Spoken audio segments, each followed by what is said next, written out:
Hlasný spev študentov, neprístojné správanie či fajčenie na chodbách. Aj toto sú záležitosti, ktoré vo večerných hodinách rieši študentská poriadková služba na našich internátoch. Našou úlohou je, aby aj študenti, ktorí nechcú v večerných hodinách žiť, a tak, aby mali na to priestor sa učiť, aby bol na internáte kľud, aby bol pokoj po 22.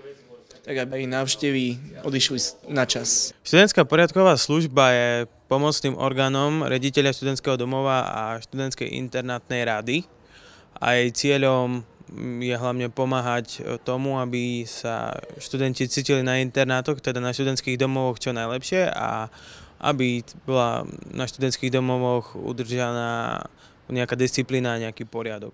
Veľká výpomoc pre pani vrátničky, ale aj pre iných študentov, ktorí vidia potrebu kľudu, bezpečia a iných skutočností, ktoré by mali byť v študentskom domove.